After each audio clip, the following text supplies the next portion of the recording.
Prenez conscience de votre corps. Ressentez le vide et l'espace à l'intérieur.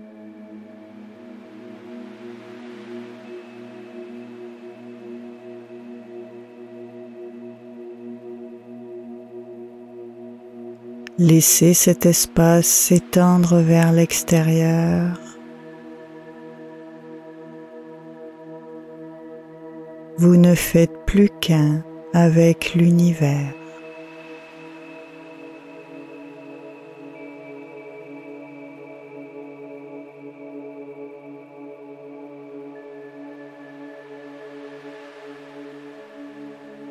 Ramenez cette unification à l'intérieur du corps, calme et paisible.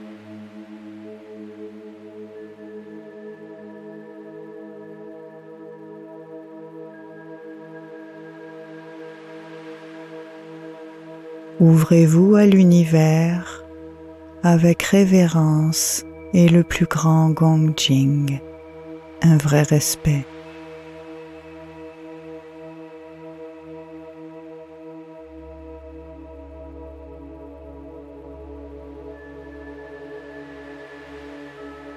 Laissez l'univers brillant nourrir le cœur avec compassion et amour.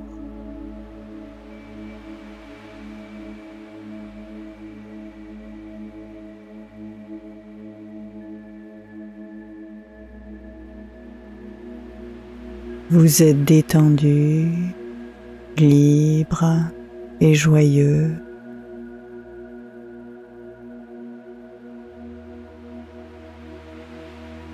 Le chi circule librement et harmonieusement.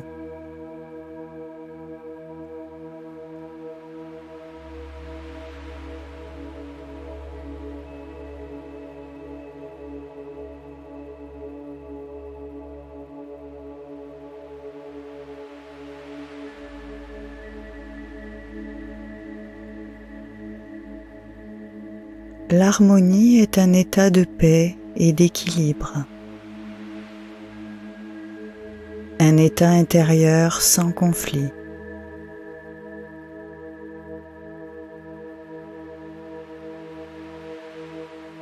L'harmonie favorise le développement. Lorsque l'harmonie est présente, aucun mal n'est fait.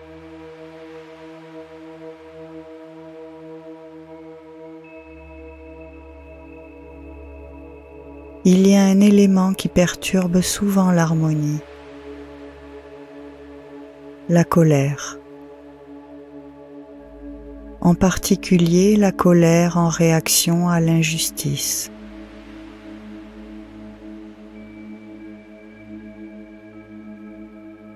Face à l'injustice, la colère est-elle nécessaire au changement que nous souhaitons initier ?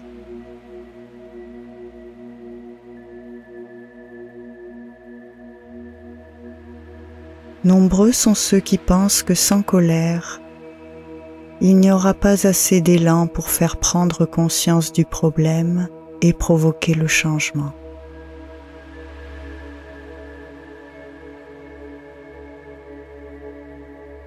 Ils pensent que la colère est donc la première étape nécessaire au changement.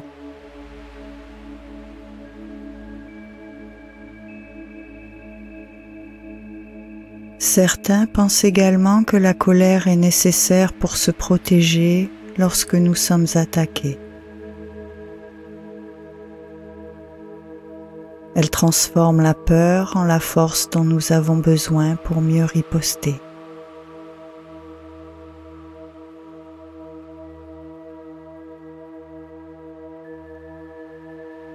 Ce point de vue est compréhensible, car après tout, la colère est probablement la réponse la plus courante à l'injustice.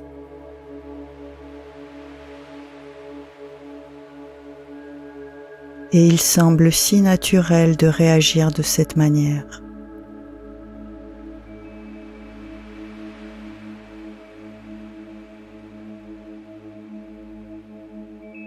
Mais la colère est-elle vraiment aussi nécessaire et naturelle qu'on le pense?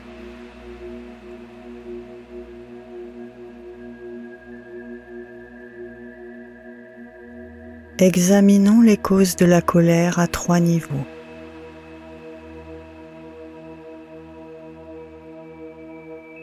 D'abord, en tant qu'instinct de la nature humaine.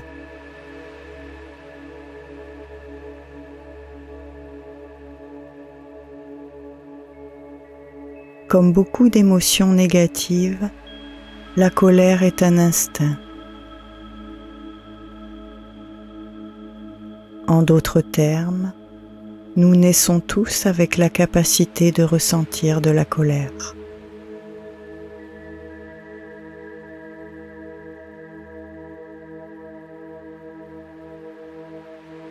Ensuite, en tant que schéma au niveau du comportement.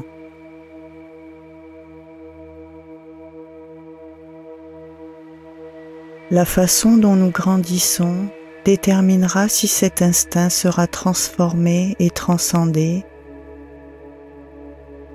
ou s'il sera renforcé.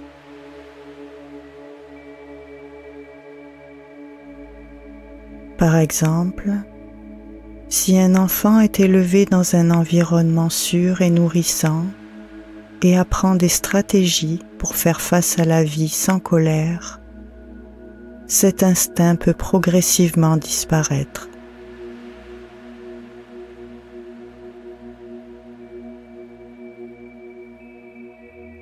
En revanche, si un enfant est élevé dans un environnement où la colère est la manière habituelle de réagir, cet instinct risque d'être renforcé et de devenir un schéma.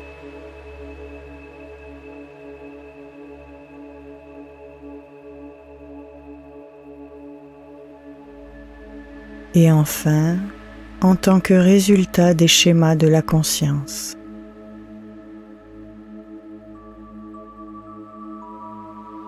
Si nous examinons de plus près le schéma de réaction de la colère, nous verrons qu'il y a d'autres schémas derrière.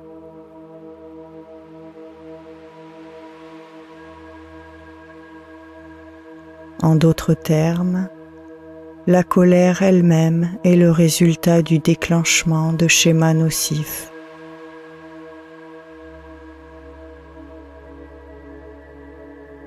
En général, de nombreux autres schémas sont impliqués.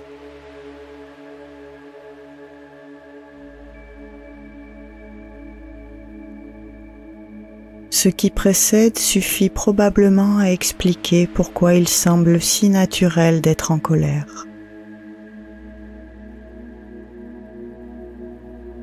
Cela semble naturel lorsque nous réagissons avec des instincts naturels.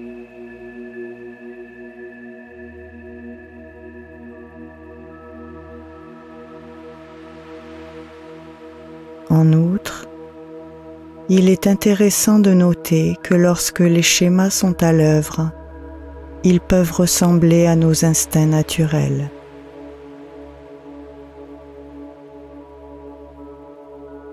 En effet, lorsque les schémas sont à l'œuvre, nous sommes en pilote automatique.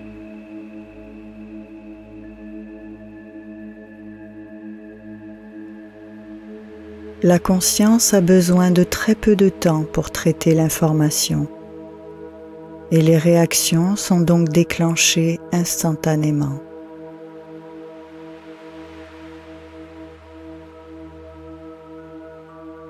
Il n'y a pas d'action consciente pour examiner l'information et réfléchir aux options qui s'offrent à nous pour y répondre.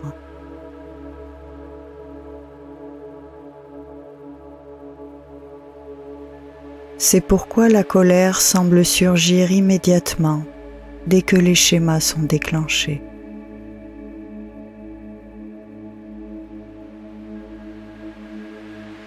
C'est comme une action réflexe qui peut nous sembler si naturelle.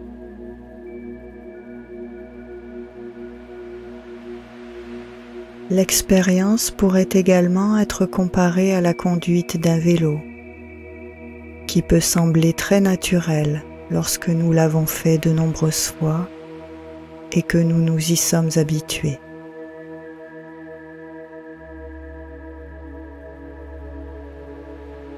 On peut même dire que les schémas sont devenus notre seconde nature.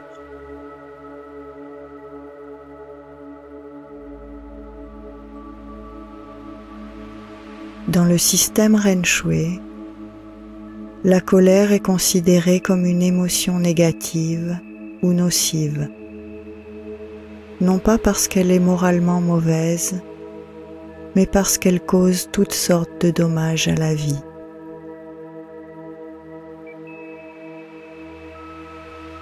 Cela fait référence au travail de la loi de cause à effet plutôt qu'à un jugement moral.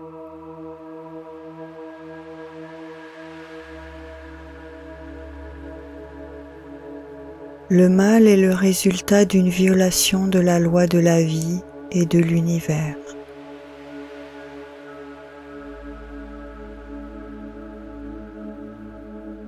Lorsque nous vivons contre la loi, l'équilibre est rompu et le déséquilibre se manifeste par des dommages au chi et à la vie.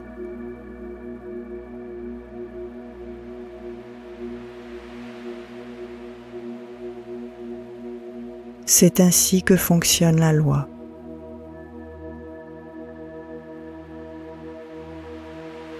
Ainsi, dans le système Ren Shui, nous ne condamnons ni ne nions la colère ou toute autre émotion négative.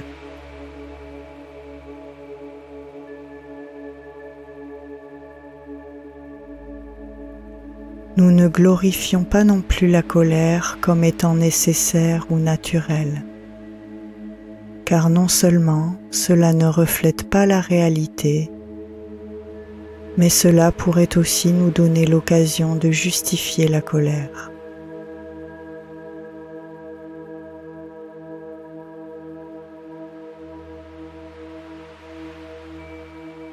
Nous la voyons pour ce qu'elle est et essayons de la comprendre, d'où elle vient et ce qu'elle fait à la vie, et nous y travaillons.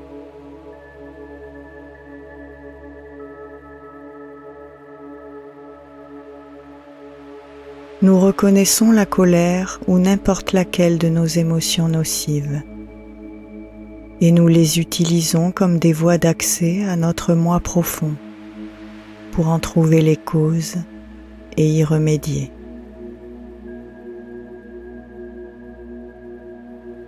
Ce sont donc d'importantes opportunités de développement.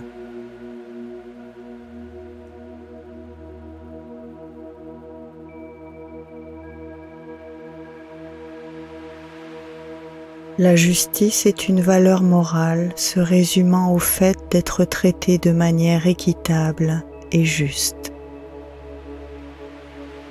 Elle peut être considérée comme une qualité de l'univers, car la loi de l'univers est de promouvoir l'équilibre et le développement continu de tout ce qui se trouve dans l'univers.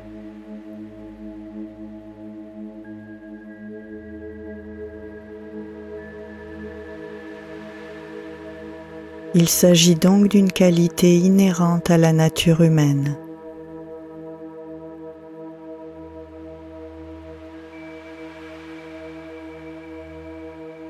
Le cœur est un endroit important où se manifeste la nature humaine, et il le fait en manifestant ses qualités naturelles telles que les 5 qualités essentielles: la confiance, l'ouverture, l'amour, la gratitude et le vrai respect.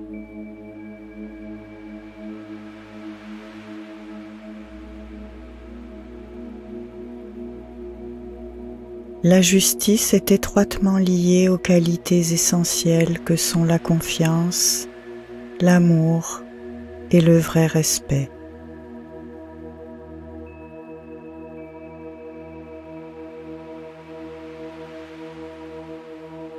Le besoin de réaliser la valeur sociale de la justice est profondément ancré dans l'univers et dans la nature humaine, en particulier dans le cœur.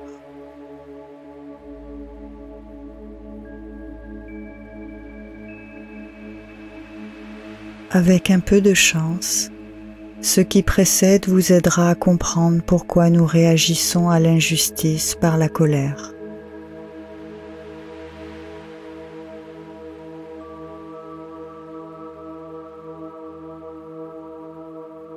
L'injustice touche ce que nous considérons comme une valeur fondamentale, de sorte que la colère peut être déclenchée par instinct.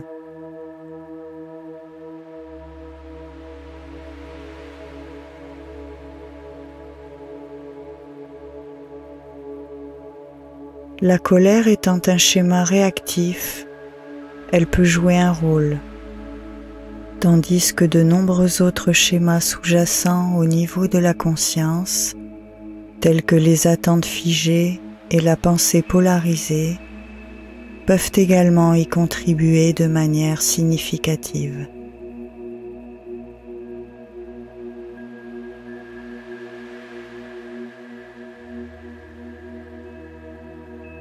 Existe-t-il donc d'autres moyens de répondre à l'injustice que la colère ?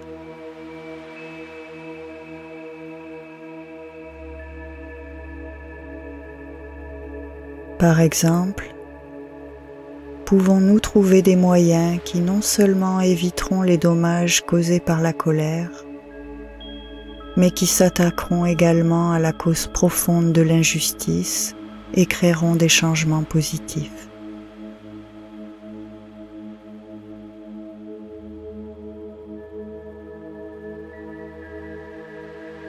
Ren Shui propose la sagesse comme approche globale.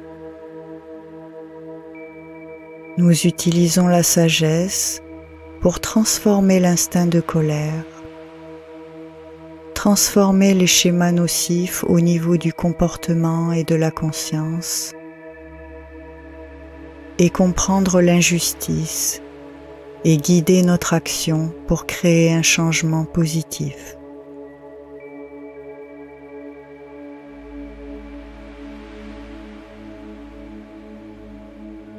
Cette approche est guidée par le cœur, en particulier par les 5 qualités essentielles.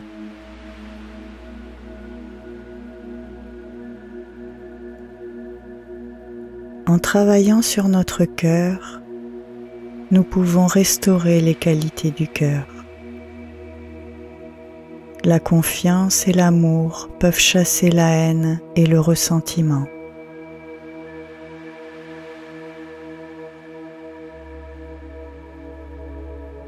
Les progrès réalisés sur le cœur accélèrent les progrès dans le changement des schémas nocifs. Nous sommes de plus en plus capables de suivre la sagesse de notre vrai soi et de voir la réalité de plus en plus clairement.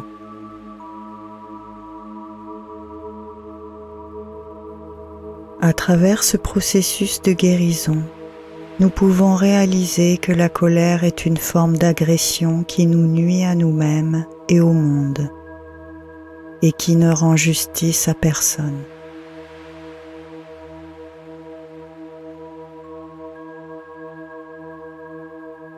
Elle conduit au blâme et invite le plus souvent à la réaction de colère et à la riposte.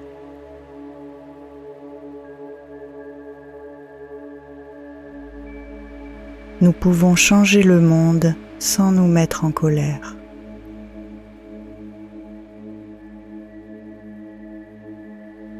Notre sens des responsabilités, qui découle de la compassion et de l'amour, est un bien meilleur point de départ.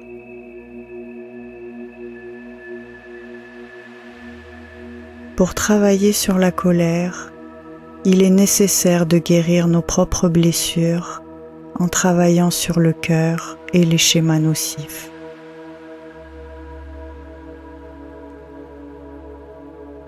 Face à l'injustice, nous avons la possibilité d'affronter est de transformer la colère et de changer le monde en utilisant nos ressources intérieures, en particulier les qualités essentielles du cœur et la sagesse de notre vrai soi.